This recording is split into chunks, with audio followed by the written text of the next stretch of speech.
Star Citizen recently added the F7C Hornet Mk II into the game, an upgrade on the Anvil Hornet series we've seen so far. The Mk II has 12,000 more HP, an extra size 1 power plant, and 2 size 4 weapon hard points over the Super Hornet's 2 size 3 hard points.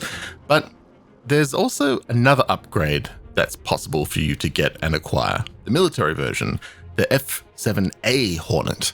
But this upgrade, unlike the previous one, might not actually be much of an upgrade at all. My name's Dead Leader, and let's look at the F7A Hornet.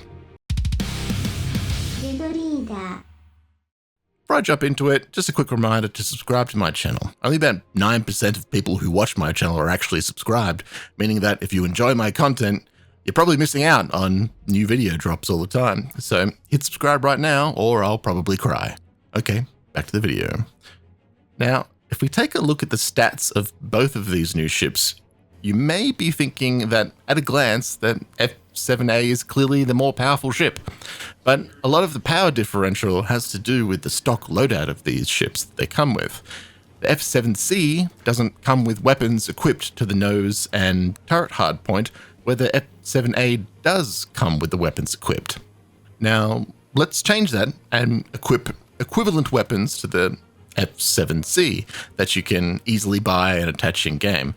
Now, the F7A has a bespoke nose and ball turret, so we won't be attaching those since you can't get them without owning the F7A anyway. All of a sudden, the difference in power doesn't look so massive anymore, with only 39 DPS between them. Granted, the missile damage is still double with its upgraded missile size, but focusing on your main pilot-controlled weapons, overall the difference isn't huge. Not only that, but if you look at the weapon recharge rates, the F7C has almost twice the recharge speed for its weapons, meaning if you had the two fight against each other, the F7C has the advantage when it comes to keeping the pressure on and dealing more damage. And if you are the kind of pilot who prefers a full energy loadout and replace the ballistics, the difference becomes even worse, with the F7A only 13 DPS ahead of the F7C, and the reload time being even worse. This is potentially because while the F7A has one size 2 power plant, the F7C has 2 size 1 power plants, causing the weapons on the F7A to bottleneck and lose effectiveness. Now, yes, the F7A isn't flyable in-game just yet, but it is in the game files, which is where this data is being pulled from.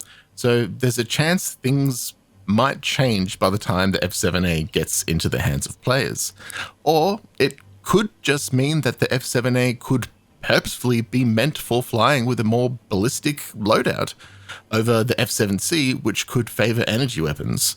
Since if you swap them both to the equivalent ballistic weapons, the F7A's larger hardpoints can be utilized better, as it gains a 642 DPS advantage all of a sudden. This is all something just to keep in mind, since to get the F7A, you need to complete a number of missions over weeks to earn the upgrade that you can only use on an F7C Mk II, losing the F7C in the process. So if you're not a fan of ballistic weapons and the F7A doesn't seem worth it to you, maybe just stick with the F7C Mk II if you like it.